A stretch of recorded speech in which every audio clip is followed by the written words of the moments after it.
عليكم متابعينا، عدنا لكم من جديد في برنامج رسالة خير في حب الغير، في موضوع مهم جدا، وبالعامية نقول إحنا في الحلقة 12 إن شاء الله.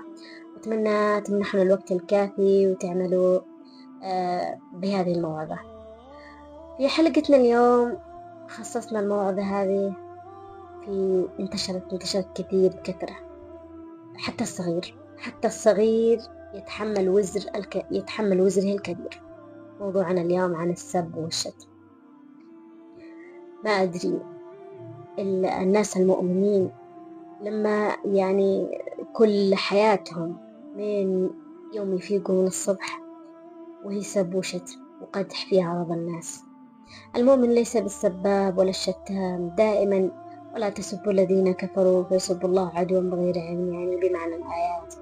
كثير من الآيات، والله ثم والله يلي بتسمعني أو يلي بتسمعيني، إن أنتوا بس لما بتسبوا وتشتموا بهذا الجرم الكبير، مثلا اللعن، مثلا قذف الآخرين، يا ابن الكذا، يا ابن، اتقوا الله في أنفسكم ولا تتحملوش ظلم أكبر، ويكفي تقصيرنا عن عبادة الله.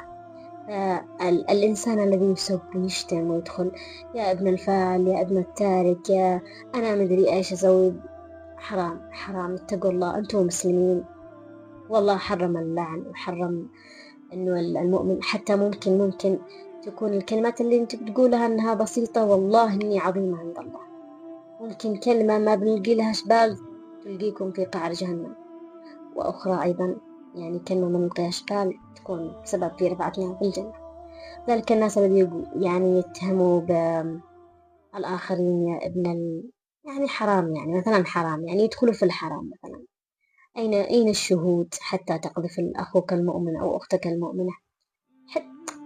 حتى رسول الله مثلا في زمن الصحابة أو في قد أبصرت الجريمة بنفسك بعينك، فاسترها، سترى مسلما سترى الدنيا والآخرة.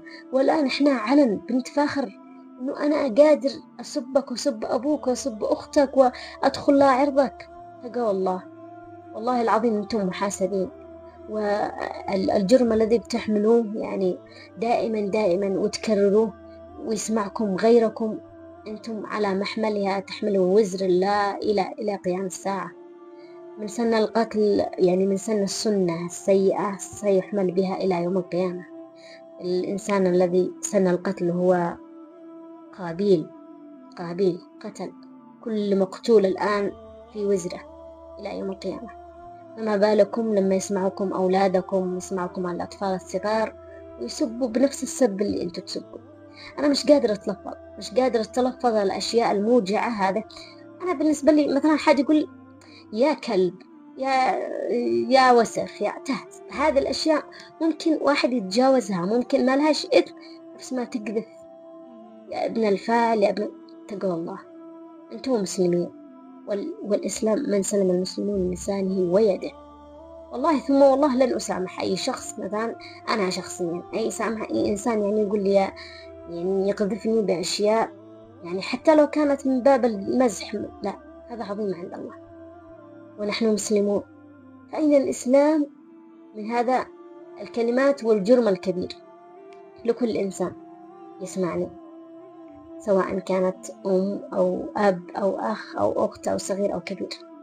أتمنى تعود لسانك على ذكر الله وعدم السب، وأنك تعملها في حياتك، إنك مثلا إذا تجرأت وسبيت ودخلت في العرض للآخرين، بيجي يوم يوجعوك بما وجعتهم.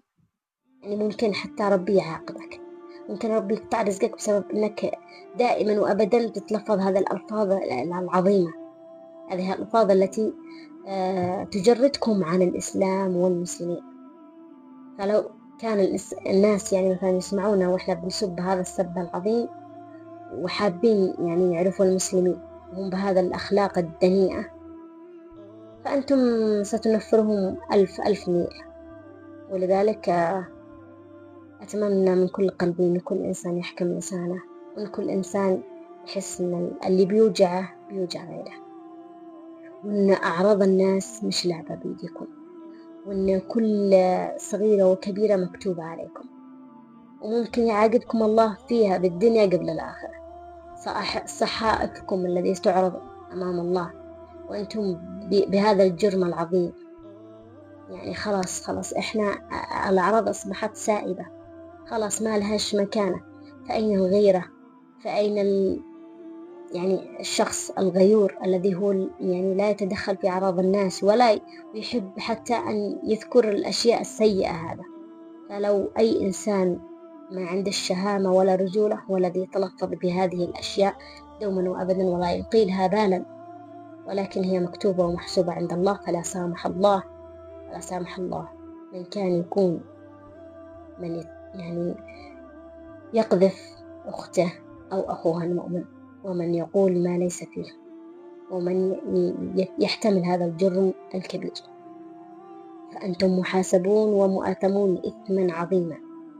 أتمنى أن تنتهوا عن هذه الصفة السيئة التي قد تلقيكم بأعمالكم حسرات في الحياة الدنيا وفي الآخرة. مرحبا بكم متابعينا. اليوم حصلنا المجتهدة والرائعة. عارفين على اسمش؟ داليا ماهر أحمد محمد صالح الشميري. يا سلام، أهلا من تعز صح؟ أيوة شميري. حياك الله يا داليا صح؟ أيوة. اليوم في سؤال على الماشية، اليوم حصلناها ما شاء الله صارت على النبي بتبيع طبعا مواد بسكوت بوتو شوكولاتة أوتو. يا سلام عليكي.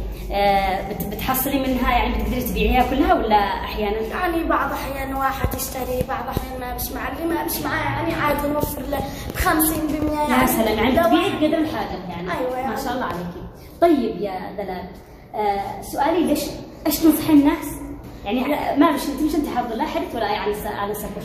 اذا ايش تنصحي الناس انهم ما يسبوش ولا يشتموا؟ ايش؟ لا يسبوا ولا يشتموا ولا يأذوا المجانين اللي بيرقدوا وحالتهم حالة. في بعض عيال يعني بينهم كلش هكذا بيراجموا المجانين وهذا حرام. بعض الناس يعني حرام معاهم حالات وهذا.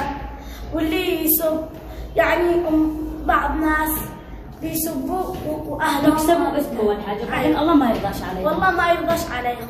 ايوه يا سلام، فعلا رساله كبيره. يا داليا، انت بتشتغلي من متى لمتى؟ يعني من الظهر للعصر معايا. يا سلام يعني وتوفري وتقدري تشتغلي على البيت كمان تساعدي ماما وبابا صح؟ بين اساعدهم وبي كان بيشتغل يعني وكان ما يخرجناش. ضحينا يعني كان تعب يعني تعب ودينا المستشفى وهذا ماشي. يا سلام عليك، والله مجتهدة وألف ألف مليون مبروك الجائزة. تفضلي يا أحلى داليا صح؟ إن شاء الله نلقى على خير. موفقة يا ماما. أهلا وسهلا بكم متابعينا الأعزاء، عدنا لكم من جديد في برنامج رسالة خير في حب الغير في الفقرة الثالثة، طبعا في استضافة إعلامية شهيرة ورائعة مقدمة في قناة السعيدة. أكيد من ما يعرفش مي الشرجبي، الإنسانة الرائعة واللطيفة والخلوقة. مي الشرجبي، كيف حالك؟ أول شيء خويلة شكرا لاستضافتك، وكمان شكرا على كلامك الحلو والراقي. وطبعا أنا مذيعة متواضعة يعني مش كل هذا الكلام اللي بالعكس انت فيها وأكثر. الله يسعدك. يعطيك العافية مي. أهلا وسهلا بك في برنامجي. طبعا حابة أننا تكوني من الشخصيات الذي أنا استضفتهم في برنامجي، ورسالتي إليك يعني موجهة بسؤال. إيش رأيك باللي بيسبوا ويشتموا؟ يعني إيش رسالتك عن النهي عن السب والشتم؟ تكلمي بعفوية، تكلمي بكل ما بخاطرك. يعني الناس اللي يدخلوا في أعراض غيرهم، أيوة. طبعا هذه كبيرة من الكبائر والله نهانا عنها. وطبعا اللي يتكلم عن أعراض الناس هو بيكسب آثام كبيرة، ويعني بيجر نفسه لجهنم، لأنه أصلا ليش تتكلم على الإنسان خاصة لو كان بيحكي عن شيء مش فيه فعلا والله، أو يدخل بعرض مثلا. ما بالش بالذي يذكره وهو اغتاب بس يعني لإثمه وهو فيه، ما بالش بالذي يتكلم ما فيه يعني، فقد بهته يعني. أكيد. وكمان ديننا الإسلامي بيحرم هذه الأشياء. وأنت زي ما بتتكلم على بنات الناس بسمعتهم وشرفهم وأخلاقهم، حيجي اللي يتكلم عليك، لأنه كما تدين تدان، والدنيا دوارة. وطبعا بنات الناس مش لعبة انك تيجي تتكلم عن عرضها او شرفها. وهذا غير انه اللي يتكلموا عن الاعراض طبعا كغيبة. مثلا في واحدة تقدم لها عريس، طبعا هم مش يعني يخلوه يعني سيئة ينفر مشان منها. أي صح. ايوه، يروحوا يتكلموا بعرضها وشرفها، وقد حصلت كثير فعلا والله فعلا أقسم بالله إن في ناس كثير يشوهوا بسمعة الناس لأجل غرض معين، لأجل إبعاد أو لأجل قهر. فالإنسان الذي دائما يرمي المحصنات البريئات يحتمل إثما مبينا وعظيم عند الله. ما أعظمها هذه الأشياء. يعني إن كان لديك دليل فأعط الدليل أو يقام الحد عليك، ولكن لا يوجد قانون يحمي الامرأة. طبعا القرآن الكريم قال عن هذه الأشياء، وإنه كثير يعني كثير آيات حذرت. وإنه يعني إذا ما عندكش 4 شهود خلاص اسكت، أنت كذاب. أو حتى لو يقام شفت عليها بعينك وما فيش 4 شهود إنك تعتبر كذاب. عشان كذا اسكت واستروا ما عشان ستر كذا الله. حرر الأنبياء، حرم الأنبياء وكثير من الآيات التي دلت على هذه الأشياء إنه تحريم تام يعني. وهذا الأمور ما حد يتساهل بها من مرة. أكيد ما حد ينساها. وكمان يعني إنه ديننا الإسلامي بيقول إنه إذا أنت ما عندكش 4 شهود فخليك لحالك. كمان المرأة يعني حتى الإنسان إذا فعل ذنب لازم يستر نفسه فيتوب، أكيد. فيمكن يتوب الله عليه. أكيد. وكمان أنت لما تيجي تقذف بنت ناس هي بتزعل، يعني مشاعرها بتجرح مشاعرها، فهذا شيء كبير. فعلا. شكرا لك يا مايا يا مي عفوا شكرا لك يا مايا الشرجبي. عن جد كلام حلو كثير وبسيط ورائع ورسالة هادفة، ونورتي برنامجي ولقاءنا في لقاء آخر وشخصيات أخرى. تحياتي لك وموفقة دائما وأبدا. إن شاء الله إن شاء الله. آخر كلمة. كلمة أخيرة، طبعا أتمنى إن كل الناس يحبوا بعض وما فيش حد يعني يجرح بعض ولا يتكلم عن سمعة حد، وخلوا بينكم يعني حب السلام وحب الأخوة وحب يعني الإخاء يعني وما حد يغلط على حد، والدنيا حلوة وسهلة وبسيطة إن شاء الله. شكرا لكم متابعينا، إلى لقاء آخر. انتظروا.